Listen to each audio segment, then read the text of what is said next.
Hey everyone, welcome back to another episode of Her Faith Inspires podcast, where we take cultural issues and we tackle them with biblical truth. If you've been listening to the podcast lately, you know I co-wrote a curriculum with Dr. Frank Turek, who is a best-selling author, and he wrote I Don't Have Enough Faith to Be an Atheist. He co-wrote that with Dr. Norman Geisler. Well, Frank is on my podcast today, and I finally get to ask him all the questions. So we're going to get to that in a minute, but I want to give you a small backstory before Frank comes on. And in 2020, I kind of started my apologetics journey, I guess. So it hasn't been that long. And my husband was the first one to introduce me to some of Frank's YouTube videos. And it was, again, like I think June of 2020. So the first book I ever read of Frank's was Stealing from God. And I wasn't really immersed into apologetics to fully grasp that book. So what I did was order the curriculum from Impact Apologetics, and I studied it on my own because I needed to understand it. And the thing about Frank is that he makes apologetics seem like it's for everyone. And it really is, right? I mean, we should all be able to defend our faith. But I think what happened for me was I would see Ravi Zacharias over the years, and the man was like speaking another language because he was so intelligent. And it just looks so far removed from anything that I could ever think that I would be able to do, you know, especially for someone like me, who's just basically an average church going person who wants to learn to defend the faith, but knowing that I could never do what Ravi did. So Frank brought it down to a level that left no excuses to the average Christian to not go out and learn how to defend their faith, which is really what apologetics means, you know, to defend. So my husband and I bought that sticky whiteboard material and we slapped it on our garage walls, and we started to learn all the things apologetics. And we sat down at the table with our kids and started to immerse them in it as well. And so I was listening to Frank's podcast one day, I Don't Have Enough Faith to Be an Atheist, and heard that he was teaching an online course called How to Interpret Your Bible. So I was like, oh my gosh, Frank teaches online classes to average people like me. So I took it. And then I took Cold Case Christianity with J. Warner Wallace. And then I took the Great Book of Romans with Frank. And then I started to do CIA in 2021. And I just really dove deep into every book that Frank would recommend. I read it and I highlighted it and studied it. And then I took the pro-life class with Scott Klusendorf and went to CIA again this year. So you can say that Frank has had a huge impact on getting my family involved with apologetics. And so now I get to work with Frank and his beautiful wife, Stephanie, at Online Christian Courses. So as you know, Frank is a Christian apologist and bravely and eloquently stands on a stage on college campuses and provides evidence that points to God's existence. He is the president of crossexamine.org and presents powerful and entertaining evidence for Christianity all over the world. He's debated atheists like Christopher Hitchens and David Silverman, and Frank is on the podcast. So Frank, again, thanks so much for being here. I'm really excited that you're going to sit down and have a conversation with me. Wait, I brought my family with me. Right here. Well, so that's right. That's right. Thanks, Mom. Thanks a lot, Mom. Yeah, I'm here. It's great to be with you, Shanda. You do great work, especially for the kids' curriculum's really good. Well, you know, Let's Get Real. And now you're about to teach it again. When is this going to air? This one's going to air on first week of March. Oh, it's going to be too late for people to join. It is too late. I know. It's going to happen again. Right. It's going to happen again, right? Oh, yeah. It's going to happen again. We're actually Let's Get Real, the online course. Actually, that's just a premium course, right? It's self-paced too. There is a self-paced. So you can take it now. You can take it with Shanda. You can take the Let's Get Real course. Go to crossexamined.org, click on online courses. You'll see it there, crossexamined.org. And so you have a 6th to 8th grader, maybe 5th to 8th grader. They can take this class. Yeah. And really they did very well. Actually, I have an older group of students this time, a lot of 8th graders and 7th graders. So there's a good range, but they all hang together. Like they're all in the same class and they all chit chat, just like you would expect, you know, tweens to do. So yeah, it's great because you're taking your California teacher certification and experience and actually using it for good to teach kids why Christianity is true. Yes. So the Let's Get Real course is great. Yes, it's nice. And like I said before, when we were writing it, you made me sound smart because you're the brains behind this outfit, Frank. You are smart. I don't have enough faith to be an atheist. So you are smart. I don't care what the atheists say about you. You're smart. That's right. I am. And I don't care what the skeptics say, the atheists say, we got this. All right. That's right. So Frank, I asked my audience. You're like magic, actually. Okay. I've got all my sound effects. I don't get to use them very often. So since you're here, I'm going to use them. Okay. Let's do it. All right. Well, I asked my audience what they would want me to ask you. And there's some good questions here. So I'm excited. And the first one is one that I actually haven't heard you say, your testimony and how you started cross-examine. Like you were raised in church, right? I was raised Catholic because I'm from New Jersey and it's the law. Okay. You have to be Catholic or Jewish if you're from New Jersey. So I went to Catholic high school, always believed in God. I just didn't know who Jesus was. And then after college, when I was in the Navy, I ran into the son of a Methodist minister and I had so many questions for him. He finally said, look, you just need to get Josh McDowell books, Evidence Demands a Verdict and More Than a Carpenter. So I read those books. I said, wow, Christianity really looks like it's true. And then after the Navy, I wound up meeting Norman Geisler, who at the time was the Steph Curry of apologetics and or the Tom Brady of apologetics, or pick whoever you want to pick. We'll pick Tom Brady for now. Yeah. Okay. All right. For now. Yeah. He's kind of retired now. Maybe, you never know. Yeah, you never. That's right. I hear he's, as the Babylon Bee said, he's joined the Sunnyside Shuffleboard team. I saw that. I saw that. Anyway, Norm Geisler was like at the top of the field of apologetics back in 1993, and he started a seminary here in Charlotte. So my wife Stephanie and I moved here with our 3 sons, 5, 3, and 1, to go to seminary back in 1993. And then he and I wrote a couple of books together. One's called Legislating Morality. You always hear you can't legislate morality. Of course, that's all you can legislate is morality. The only question is whose morality. So that's what that book's about. And then we co-wrote I Don't Have Enough Faith to Be an Atheist back in 2004. And that book just is the argument for Christianity from the ground up. And that's sort of the outline of the Let's Get Real course that you helped develop for 5th to 8th graders. Yeah, it is. That's how I came to faith basically through apologetics. Interesting. So how did you start cross-examine? Well, let's see. When we moved here to go to seminary in 93, I had to make money to support the family. So I started doing corporate training, like leadership, sales training, that kind of thing. And I was doing that. And I also was speaking on apologetic issues with Dr. Geisler. And after we wrote the book, I Don't Have Enough Faith to Be an Atheist, a friend of mine said, look, if you had a 501c3, I would give to it. So I said, well, maybe we ought to start one. So we started that back in like 2006. So people could give us, tax deductible donations. And because I wanted to go to colleges and present the evidence for Christianity. And so since then, that's what we've been doing. We've been going to college campuses, high schools, and churches to present that Christianity is true. So we started it basically because a friend of mine said, hey, people would give to that. They would give to go to college campuses and present the evidence that Christianity is true, because as you know, on a college campus, it's probably the most anti-Christian pieces of real estate in the country are college campuses. So that's why we want to go to where people aren't getting any Christianity. That's why we go there. So did you get nervous when you first started answering questions, or and you overcame that because you probably don't get too many new questions? I would assume. Yeah. Competitive. I don't know. It's as you say, you don't get a lot of unique questions. They're just all worded differently. Right. And the key to asking questions, or I should say answering questions, a couple things. You're answering a person. You're not just answering a question.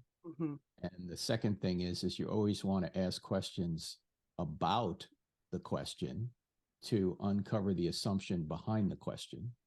And some of that goes back to Greg Kouklin's tactics. They say, oh, there's a good God. Why is there evil? What do you mean by evil? Right. Okay. If there's a good God, why did he kill the Canaanites? Okay. Well, why is it wrong for God to kill anyone? Right. I mean, if there is a God and he's the creator of life and he can resurrect life, can he take someone's life? Yeah. Okay. I mean, you always got to challenge the assumption behind the question a little bit, or try and discover where the person's coming from. And then you can apply some sort of answer to the question. But until you really know why the question's being asked, actually, most of the time when you get the book, If God, Why Evil, or the question, If God, Why Evil, you always want to ask, well, that's a great question. Why are you asking that? because there's two different answers, right? There's the philosophical answer, which I want to give, and then there's the pastoral answer. You know, if the person gets up there and says, there's a good God, why is there evil? And they're asking because they're just curious, well, you get the philosophical answer. But if they're asking because their baby just died last week, right, yeah, you're not giving the philosophical answer. They need the pastoral answer. So you got to figure out why the question's being asked. So was your target audience for I don't have enough faith to be an atheist, Christians or atheists? Yes. Yeah, I mean, it goes both ways. Yeah. It's more a book written to anyone who's open. And I know that a lot of people are not open. Mm-hmm. You know, it'll affirm, hopefully, the faith of a Christian. And if somebody's open to the evidence for Christianity, it might help them. It's not going to help somebody who's against Christianity. They're just going to be annoyed by it because evidence isn't their problem. They are their problem, right? Mm-hmm. They don't want it to be true. They're not on a truth quest or on a happiness quest. Right. And they don't want God to exist because they want to be God of their own lives. So that's why I always ask people, if Christianity were true, would you become a Christian? Because most of the time the answer is no. Yeah, it's a great question. I've seen some people on your YouTube that say no. Yeah, of course. They like, say why no. are you having this conversation then? You know, it's crazy. Well, they're trying to make themselves feel better or trying to figure out there's a flaw that they can go, oh, good, Christianity's not true. Well, you're very patient when you have these conversations. I don't think that I could do that with such grace. So no, you could. All you have to keep in mind is, why should I expect this person to agree with me? Yeah. I shouldn't. Well, I didn't agree with me 40 years ago. Right. So why should I expect some 20-year-old kid to agree with me? Mm-hmm. I shouldn't. I don't know where the kid's come from. I don't know what his background is. I don't know what happened to him in life. I don't know if he's had the same opportunities I had. Probably didn't. Right. Mm-hmm. I don't know what's going on in his life. I don't know, and maybe he's right about something I don't know about, Has anyone ever contacted you after one of those like conversations or encounters and said, you've changed my mind, or can I get other resources, or did a follow-up? Oh yeah. We get that all the time, usually via email, but we get a lot of people. I would probably venture to say that more people who are Christians are encouraged by our ministry rather than atheists who say, oh, I was an atheist, but no. I mean, we have people who say, I was open and then I found your ministry and it helped. Or I was a Christian and I was doubting and thankfully I found your ministry. We have that more than hard atheists saying, I'm a Christian now. No, that doesn't happen very often, right? Because again, it's not a head problem for most. It's a heart problem. Sure.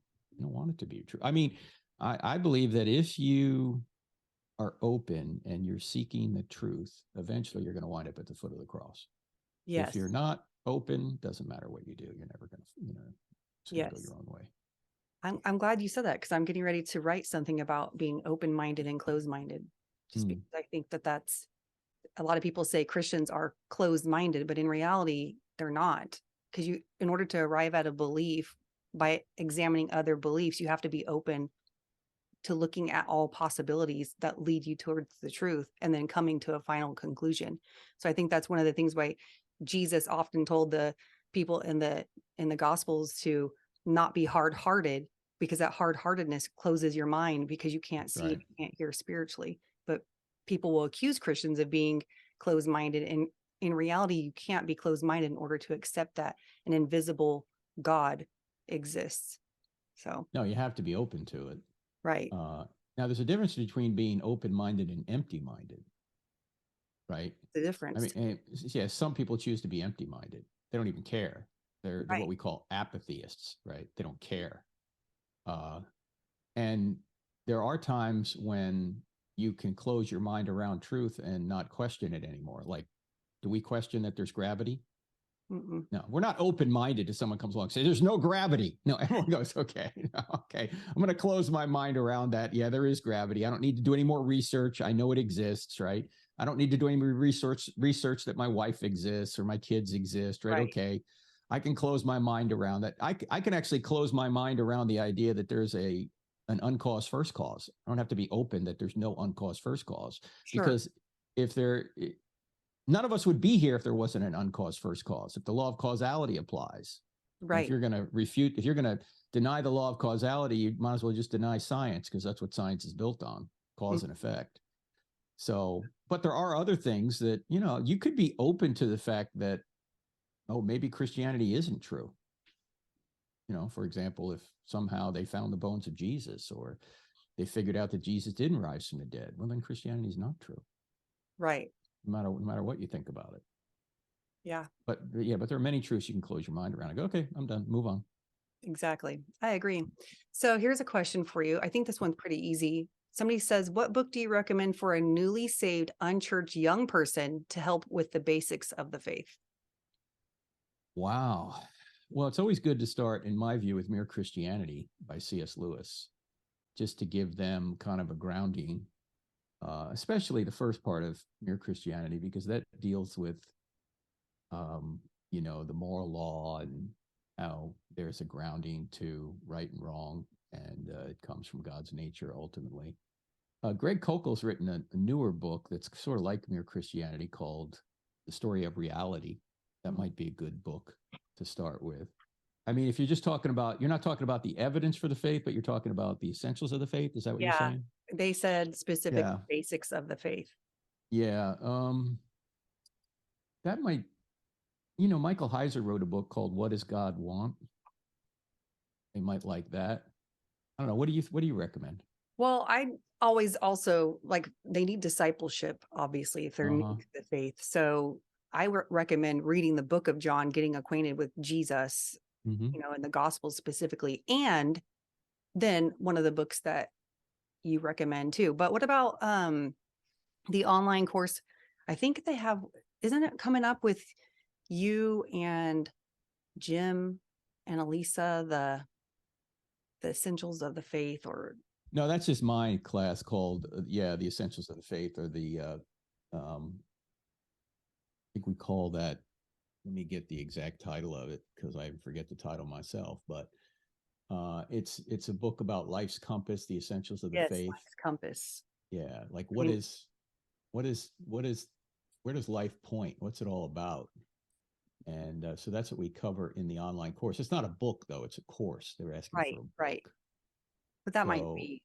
Yeah. Oh, if they want to take an online course, yeah, that would help. If you want to know the essentials of the faith, you could read the first, say, 17 verses of the book of Romans, because it's all in there. Yeah. Romans chapter 1 is a great chapter. Yeah. But I was thinking of, you know, somebody wanted a book outside the Bible to explain. So, yeah, do you have any other books, like outside books that you like that explain? You know what? I'll be honest with you. I was thinking about this because I thought, well, what would I recommend? And I don't know that I specifically know any that talk about the basics of the faith of Christianity, that just go in and discuss. I mean, of course, you can find, you know, probably if at their church, they could probably find something, but that's going to be doctrinal depending upon what kind of church they go to. Our mutual friend Ray Siervo has a little saying. This is the whole Bible in a nutshell. God made it, we broke it, Jesus fixed it. Yeah. There you go. That's what you need to know. That's all you need to know. God made it, we broke it, Jesus fixed it. Okay, let's move on. That's a good one. Okay, so why is it that some Jews like Ben Shapiro aren't Christians? Do they know something we don't? Good question. You ought to watch the interview that William Lane Craig had with Ben Shapiro, or Ben Shapiro had with William Lane Craig maybe 3 or 4 years ago. You just go to YouTube and find it. And when Bill started talking about the resurrection, it was Ben that got pretty uncomfortable and changed the subject because look, Dennis Prager, who is sort of like Ben Shapiro, he's just older, and he is a conservative Jewish man who has a radio program and is a very good columnist and writer. Has actually written books, commentaries on Exodus, commentaries on Genesis, I think. Anyway, Dennis says, I don't have any problem with Jesus being the Messiah. I just have a problem with him being God, right? That Jesus can't be God.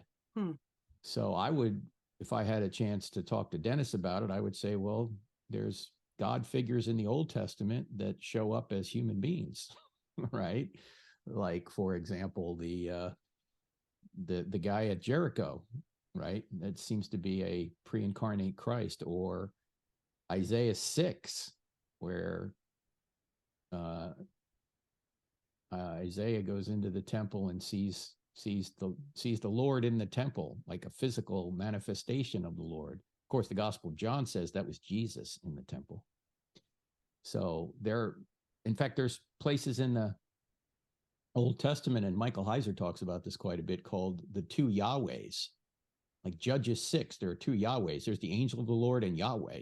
Mm-hmm. There's a physical manifestation of Yahweh and the spiritual manifestation at the same time. Well, that's plurality in the Godhead right there. One God, but there are three persons in one God. So I don't think they know anything more than we know. Mm-hmm. I think they've made an intellectual commitment to just believe in the Old Testament. And they're very favorable toward Christians, obviously. Yeah. Both Ben and Dennis are. Some of their best friends are Christians, but they've made a personal decision for whatever reason to just say, I stop at the Old Testament, Yeah. I don't know if they've investigated the evidence for the resurrection. I don't know them personally, so I can't. I mean, I've met Dennis, I've met Ben, but I don't know if they're open or not. Yeah, I've always been curious about that too. Yeah. I mean, but as far as knowing something we don't, I would say that that's the question to ask. Like you said, are they looking at all of the evidence? Are they looking at, do they go beyond Malachi? Do they stop right there? So what do they say about Isaiah 53? Right. All those things, There's one other interesting thing about that is that Dennis Prager has recently said the best evidence that he thinks for the Old Testament is the fact that nobody would invent the Old Testament. If this was an invented story, nobody would make themselves look so bad. It's the principle of embarrassment. Mm-hmm. Why would the Jews write such an unflattering history of themselves? I mean, how many times are the heroes supposedly of the Jews sinners? Like, just for example, David, right? He's a man after God's own heart, but he's a liar, adulterer, and a murderer, right? Mm-hmm. His own son for a while kicks him off the throne. I mean, it's just, it's not a good look. Nobody would invent this. And I think he's right about that. I think that's good evidence that these people aren't inventing the Old Testament story. Right. Other cultures wouldn't allow those unflattering events to be publicized. The Pharaoh certainly would never say he got beaten in a battle or any of that. He would always put forth a positive outlook. In fact, when the Pharaoh had a treaty with the Hittites, which really was a draw, the Pharaoh tried to make it seem like he won the battle. There was no, they just agreed to truce, right? But the Pharaoh tried to make it seem like, he was the victor. You don't find that in the Old Testament. It's just the no spin zone. Well, my question to Dennis would be, you can find the same principle of embarrassment in the New Testament. Right. Why are the disciples cowards? Why are they depict themselves as dim-witted? Why do they run away at the crucifixion and the women are the brave ones? Why is Peter denying Christ 3 times? Why is Paul having to dope slap Peter in Galatians 2 for not living the right way with the Gentiles? Why all this embarrassing stuff? Because they're not making it up. So if embarrassing testimony helps Dennis believe in the Old Testament, why doesn't it also help him believe in the New Testament? That would be my question. Yeah. Well, maybe that's a conversation we'll hear in the future. That would be great. All right. So what do you think about historical fiction based on the Bible? What do I think about? Yeah, Is this like The Chosen? What is it? What is it, a Chosen question?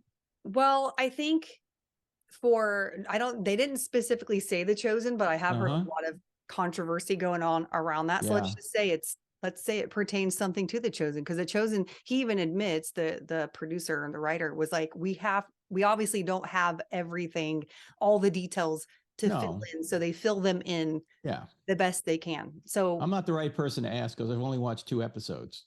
Yeah, I haven't watched The Chosen either. Yeah, I've watched 2 episodes and the first 2 were slow. Yes. And, maybe Stephanie and I will get back to it, but we never got back to it. I met Dallas Jenkins once on a plane. I said, how many seasons are you going to do? He said 7. So what are they on, 3 now? I have no idea.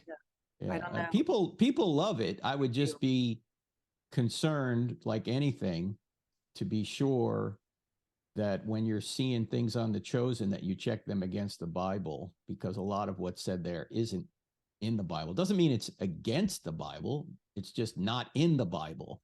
If you find Jesus saying stuff that is against what the scriptures say, then that would be a problem. Exactly. The problem is most people don't read the scriptures. And so when they watch The Chosen, they go, well, this is just the whole story. Here it is right here, you know. I would say that it's the caution too. Yeah, it's a caution, but I think it's fine. I thought The Passion by Mel Gibson was brilliant. Mm-hmm. I did see that. Mm-hmm. Yeah, and there wasn't a whole lot of filler in there, you know. It's all in Aramaic, so he had to subtitle everything. Right. There's a lot of historical fiction. I mean, like all the I Survived series for, like, I think it's around the middle school age, upper elementary. They talk about, I don't know, different earthquakes in San Francisco that have happened, but they make it fiction because they put some characters in there. So there's some truth to it, but if you don't know the history, then yeah, you could adopt it all as well. This was a real family that lived in San Francisco at this time. And I think the best way is actually, as a teacher, I would think if you're going to show this to kids or read a book about historical fiction from the Bible, then line it up to what the Bible actually says and find those comparative things and find the things that aren't in there so people can, especially the students, can catch it. Like, it's just evaluating different literature and make it a learning tool if you're going to do it. Yeah, it's important to know as well that the historical novel did not exist in the first century. There was no such genre. That's only come into existence in the past 150 or 200 years. So if anyone thinks that the Bible itself, the New Testament documents say were a group of historical documents that really were just sort of historical fiction, that's not the case. That genre didn't even exist back then. This is a relatively recent development. Yeah, that's good. Actually, that's a good fact to know. Keep that in mind. What do you think of Christians who contradict each other while being so sure that they're right? And I asked this person for clarification, and it's mostly on, like, when you get churches in different denominations, but they're Christian denominations. So more like secondary issues is what I gathered from that. Well, first of all, many church business meetings are scary. Okay. Because people are just fallen. We're all fallen, and we get selfish and we want certain things. And too often, I think churches divide over non-essential issues rather than the essential issues. We ought to divide over essential issues. If somebody says, well, Jesus isn't the only way, or Jesus wasn't God, or the scriptures aren't reliable, or you can do anything you want, and you can say that all sexual behavior is fine and still be a Christian. No, that's not what the Bible says. Right. But if you want to argue over eschatology, or you want to argue over mode of baptism, whether people should be sprinkled or dunked, or if you want to argue over these secondary issues that Christians argue over, then okay, you can still be a church and just have different viewpoints on those issues. Those are not salvific issues, but the other issues do impinge on salvation. So you need to be unified in those truths, and you can allow diversity in the secondary issues. Someone put it this way, it's attributed to Augustine, but I don't necessarily think he said it, but it went, in the essentials, unity, in the non-essentials, liberty, and in all things, charity. Right. So there are essentials and there are non-essentials. The essentials are Romans chapter 1. You can read them all there. And in fact, they're in our book. I mean, our course called Life's Compass, Jesus, You, and the Essentials of the Faith. So this next one, I really liked, because we've been talking about it a lot. Frank, you're going to recognize it. If God knows everything, why did he place the tree of the knowledge of good and evil in the garden to test Adam? Because he wanted to get you into trouble. That's why. He's out to get us. That's right. He's like a cop with a radar gun waiting for you to come by. It's a speed trap. Yep. Well, you actually talk about this in the course, and you talk about it also in the new course you're creating on hell. Can you believe the sweet Shanda Fulbright is creating a course on hell? Oh, It's going to be a scary course, ladies and gentlemen, but you want to be a part of it. All right. Actually, I'm glad God did give us an opportunity, because if he didn't give us an opportunity to disobey, then we wouldn't be free creatures. And freedom gives us the capacity to make moral choices. It also gives us the capacity to love. The problem is, as you all know, freedom also gives you the capacity to do evil. But God knows that he can redeem evil. So he gives us the capacity of free will in order so we can make moral decisions, in order so we can love. And he knows when we use our free choice for evil, he can redeem it somehow. So thankfully, God gave us the ability to make a choice at the tree of the knowledge of good and evil. It reminds me of a question I got probably 10 years ago at Wright State University. Some atheist kid got up to the microphone and said, and this is on our YouTube channel somewhere, he said, suppose a parent tells his kid, here's a loaded gun, I'm going to put it in the nightstand, don't touch it. And then the parent leaves the house and the kid takes the gun and shoots himself. Would that be a good parent or a bad parent? I said, well, how old's the kid? He goes, well, 5. I said, well, I think that would be a bad parent. Okay. The kid's not old enough to know what's going on here. And he said, okay, well, let's change the metaphor to a tree rather than a gun. And I said, okay, let me make sure I get your metaphor, your analogy straight here.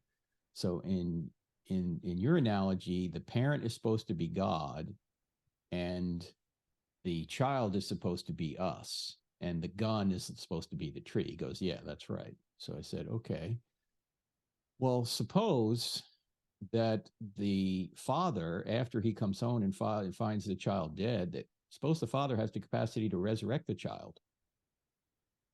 Would that change things? And well, he didn't like that. He tried to say, well, no. I said, no, let's make sure all the characters in the analogy fit what you're trying to fit them to. You're trying to fit this to God and us.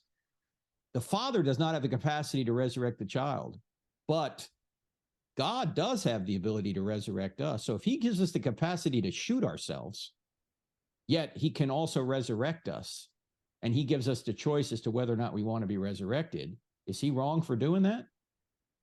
No, because he can fix the problem that we created. Remember, God made it, we broke it, Jesus fixed it. So the analogy that he was given doesn't fit. Right. In fact, when people say, why did God create, is it a similar question? It's like, why did God create Satan? Well, you could just say, why do you think God created you? I mean, do you do evil? Yeah. Right. So, I mean, why go to Satan? Why not just ask the question you? Because God knows it's worth it to give you, as a creature, a free choice. And if you misuse your freedom, God can fix it. Mm-hmm. God can redeem it if you're willing. If you're not willing, well, then you're going to go where you want to go. You're going to be separated from God forever, but that's your choice. Yeah.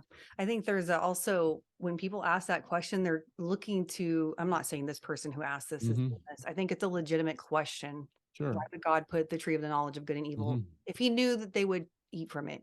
But that's the only tree out of all the trees that they could not eat from. The only one tree, which shows that, and there was only one command at the time, don't eat from that tree. We didn't have the 10 commandments or the whole books of the law at that point. So if he wouldn't have put that tree there, they have no choice to do anything but obey God, which is forced love, forced obedience, which really isn't obedience or love. Yeah, it's not love at all. Yeah, it's not. So it's like, but then when Adam falls, he sins and he's hiding. The first thing he does is blame God. The woman you gave me, the woman that you gave to me gave me the fruit and I ate. It's typical husband. He threw the wife under the bus right I know. away. Did you notice that? Men. Notice that? He doesn't say, stand aside, honey, I'll take care of God. Right? Adam goes, it was her, God. You gave her to me. She blew it, not me. He pushed her out of the bush first. Like, that was it. Take her. That was not man's best moment. No. Right. But the human nature is that we want to blame God for our position. And he's the one who, Yeah, we always got to blame somebody else. Yeah. Right? Can't ever be our excuses and blame. Two results. That's right. We see right away. So that's right. And that, I think, is very sad. Don't you think? I think Love so. it. Frank, if it wasn't for those sound effects, this would be a boring podcast. Yeah, totally boring podcast. We need some laughs. There you go. All right, enough. Okay, so we have 2 questions left. Mm-hmm. The last one, the Pope has been in the spotlight lately. Mm-hmm. And someone wants to know, what role does the Pope play in Christianity? Well, he is the head of the Roman Catholic Church. And a lot of people don't understand that, they think the Pope is infallible. No, the Pope is only, according to them, infallible when he speaks ex cathedra. Cathedra, I think it's the proper term, which means it's a very official statement. And very rarely does the Pope do that. So the Pope can be wrong, according to Roman Catholic theology, when he's not speaking in that capacity.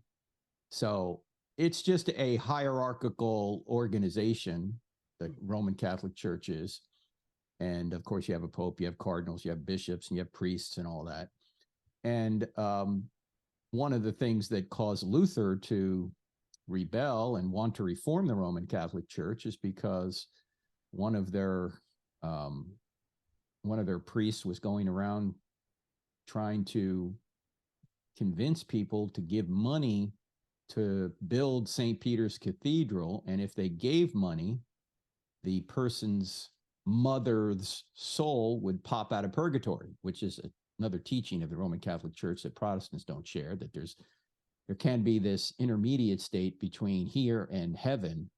If you have unconfessed sin and you die, you go to purgatory to burn it off. And apparently, according to Tetzel, who is the priest going around asking for money, saying, hey, when a coin in the coffer rings, a soul from purgatory springs. If you give money to us, your mom's going to get out of purgatory, so give us money.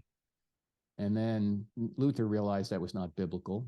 And he also realized that works justification was not biblical. And so he wanted to reform the Roman Catholic Church. And instead of reforming the Roman Catholic Church, unfortunately, the Roman Catholic Church decided to dig their heels in and officially announced certain books in the Old Testament, which weren't officially added to the Old Testament prior to that point by the entire church, were added to the Old Testament by the Roman Catholics at the Council of Trent beginning in about 1546.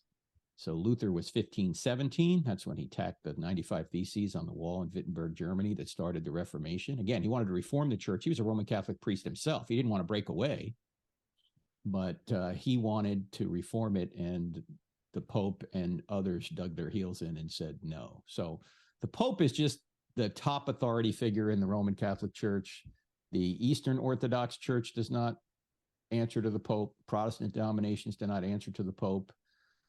So it's just the Roman Catholic Church that answers to the Pope. And the current Pope, in my view, is not very good. Mm-hmm. I mean, he's very leftist in many of his, and when I say leftist, I mean in error. He is just diverting from the scriptures and even diverting from Catholic tradition, some of the things he says. So he is not, he's not like Ratzenberger, who was his previous Benedict, they called him, who just passed away not long ago.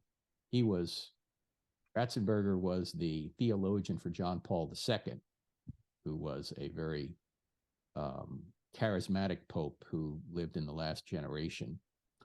And then after John Paul II died, Ratzenberger took over for him. And then he retired, first pope in a long time to retire. And then Pope Francis came on board. And I think if you spoke to most serious Catholics today, they would have a problem with Pope Francis. Just he's very leftist in much of what he says. Frank, how do you remember all those details? Oh, well, you've been doing it long enough. Actually, there's a great book on this. This is Roman Catholics and Evangelicals, Agreements and Differences by Norman Geisler and Ralph McKenzie, 25 years old. And in this book, you will see the name Stephanie Turek right there. Oh my gosh, she helped edit it. That's the one she edited. Okay. Right here. She was in a Geisler book before me. I'm telling you, she should be a writer, but she's all world right there. That's awesome. That's a thick book too, like 1,000 pages or something. It looks really thick. It's not that long. It only seems like 1,000 pages.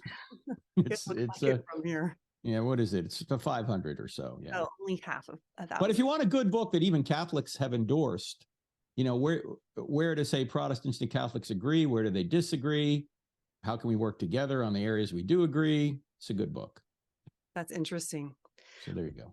Yeah, that's the thing. I think people get confused because they see somebody in this position and they think, oh, well, he said it. Should I go along with this? And it's the scripture is authority. It doesn't matter what position you're in or what initials you have behind your name, what degrees you have. Scripture should be our authority. And I know people can get confused, but that's why you need to know the word. So yeah, you do. The problem is Roman Catholics will say we don't have just the scriptures. We also have popes and church tradition and the early church fathers. That's why it can get confusing. Yeah. And of course, Geisler and Mackenzie deal with that in the book. The Catholics will say, well, look, you guys have a paper pope, right? You just have a Bible that you agree with, but you got nobody to interpret it for you. The Roman Catholics come along and say, we got somebody to interpret it for you. It's the Pope. He tells you what the text means. But you see, that doesn't help them. Why? Because, okay, say the Pope interprets a section of scripture. Well, then you got to interpret what he said. Right. You just got another text you need to interpret, right? And how do you know that you're interpreting the Pope right then? Okay, well, that's the thing. I have a couple of people who message me like, are Catholics Christians? And I'm just like, some of them are. Some of them. Yeah, I even think some Baptists are Christians. Right? Because it's not where you go to church that makes you a Christian. It's whether or not you've accepted what Christ has done. Right. And Catholics agree that you have to accept Christ. That you have to, well, let me put it another way. Catholics agree that Christ is necessary for salvation. Unfortunately, the Second Vatican Council said, I think against Scripture, that you don't have to know Jesus in order to be saved. Even since Christ has come. Obviously before Christ, you didn't have to know him to be saved. You just relied on Yahweh. But now they're trying to say that you can be a good Muslim, whatever good means. You can be a good Buddhist. You can even be a good atheist and make it to heaven. Who's they? Catholics? Roman Catholic Church. Yeah. Really? Officially. Yeah. Oh, I didn't know that. Yeah. So that's a problem because I think that's not scriptural. Sure. Okay. Yeah. I would agree. Why is God going to force atheists into heaven? Right. Right. Right. That'll be their hell. Yeah, I don't want to be with Jesus. I've been running from him my whole life. Now I got to be with him forever. Are you kidding me? Come on, I'm out of here. Have you seen or heard of The Good Place, the TV show The Good Place? It was on for like a couple seasons, and these people supposedly went to heaven, and they're in, they have these roommates, and the roommates are driving them crazy, and they hate the artwork on the walls, and then they start to realize, wait, these are all the things we hate. It's actually hell. That's what it reminds me of. Like, you send an atheist to heaven, it's actually their hell for eternity because they don't want God. So that's right. And they're not going to like the real hell either because they're the problem. Right. Oh, yeah. After studying and writing on hell for the last couple of months, I would say that it's definitely a place you want to avoid. That's for sure. All right, Frank, last question. Where are the Buddhist sources like we have for the Bible? Where are the Buddhist sources? Yeah. And I asked for clarification on this one too, because I was like, what do you mean? Because we're going to need some extra. Yeah. Well, first of all, I'm certainly no expert on Buddhism. However, Buddhism is based on someone's philosophy. It's not based on historical events. Right. So you just have to agree with the philosophy. Well, sorry. What were you saying? I do have more details for you. Okay, go ahead. So a Buddhist friend of this follower told him that Buddha has given himself for all people and has attained some level of enlightenment. When he mentioned Jesus' death for our sins, they said, well, it's all Buddha who gave himself for us. Whatever I say about the Bible, he relates to it in light of his beliefs. Every Buddhist has their own opinions, and I have no idea where they get their source from. So I think this person saying, how can I have a conversation with them? Oh, they're trying to figure out what their source for believing in the claims of, from what I've studied on Buddhism, I don't believe Buddha never claimed to be God and gave his. No, of course not. No. In Buddhism, there's an eightfold path that you have to take in order to achieve enlightenment. And one of the ways that you do that is you have a desire to get rid of all desires, which is a desire itself. It's kind of a self-defeating way of saying, I have a desire to get rid of all desires. And the right way, there's this eightfold path, which presupposes a moral standard, right? Well, where's this moral standard coming from?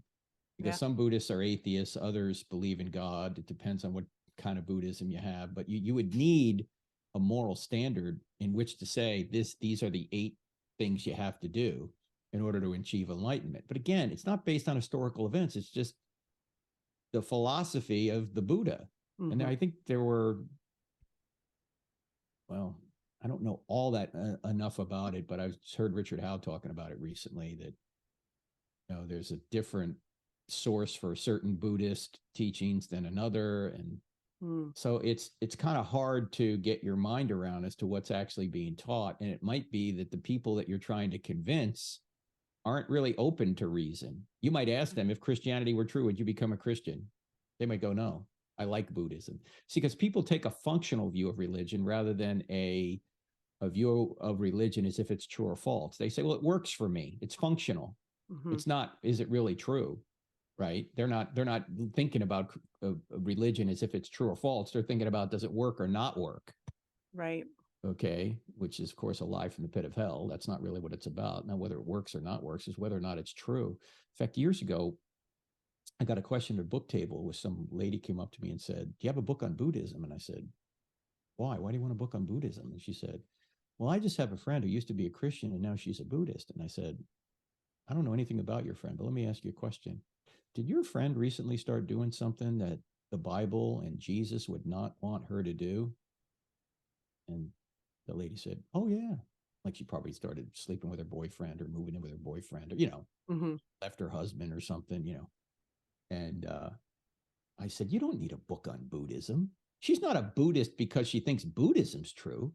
She's a Buddhist because she wants to say she's spiritual, but not have any moral accountability. Yeah. Right. That's really the motivation. The motivation is she's not looking for truth. She's looking for happiness. How can I get to do what I want to do and not have any moral accountability?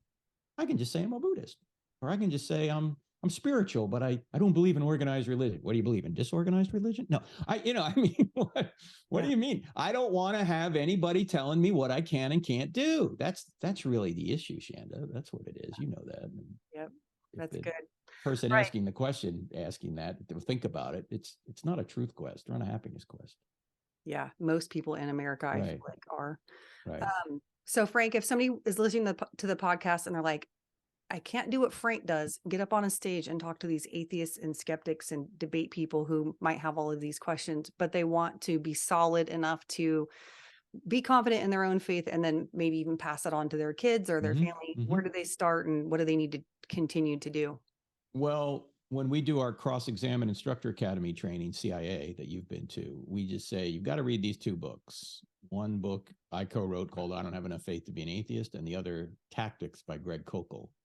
And those 2 books, the atheist book will give you the evidence and Tactics will give you the means by which you can share the evidence and have conversations with people about it. So those would be the 2 books I might recommend that people get. And then they could take courses like we have the I Don't Have Enough Faith to Be an Atheist course. If they have kids, it's Let's Get Real with, that's with some Shanda Fulbright lady. I don't know who she is, but the great Shanda Fulbright, ladies and gentlemen. Here she is. That's right. That's right. Yeah. So just go to crossexamine.org, click on online courses. And that would be the place to start. Maybe take an online course, read the books. There's a whole bunch of other courses we have right now on our website too that they can take. I mean, there's a lot. Yeah. So great resource. Yeah. Yeah. So they might just want to go there. And look, again, you don't have to know everything. Nobody knows everything. All you need to do is really get a baseline sort of understanding of why Christianity is true, and then be ready with questions and ask people questions. It's easy to ask questions. It's hard to answer them. True that. That's true. Just keep asking questions. Yeah. See, because before somebody's going to accept your worldview, they have to begin to doubt their worldview first. So if you ask enough questions about what they believe and why they believe it, they're eventually going to realize, I really don't have any evidence for this. I just like it. Right. That's when you got them right where you want them. Yeah. You tell them about Jesus. That's right. Yeah, that's good stuff. Well, thanks, Frank, for being on today. I really appreciate it. And you have your own podcast, which if people don't know, we're just gonna let them know it's I Don't Have Enough Faith to Be an Atheist. I think it always airs on Tuesdays and Fridays or something when I'm seeing that. We've got the main one on Friday, and the kind of the midweek one comes out on Tuesday generally. So yes, you've been on it. I have. You were on just like a few weeks ago. Just a few weeks ago. It was a good time too. Yeah, you were telling jokes, and it was really good. Just cutting it up. Yeah. It was good. So people should listen to that. Yes. Absolutely. Well, it was Shanda magic right there. Well, thanks for being on, Frank. I appreciate it. If you guys have any questions for me, you can email me at hello@shandafulbright.com. Check out crossexamine.org. You can go to online Christian courses and check out all of our great resources for you if you want to continue to learn and take your knowledge to a deeper level and be a responsible Christian who knows what they're talking about. I recommend it. That's what I did. I'll catch you on the next one.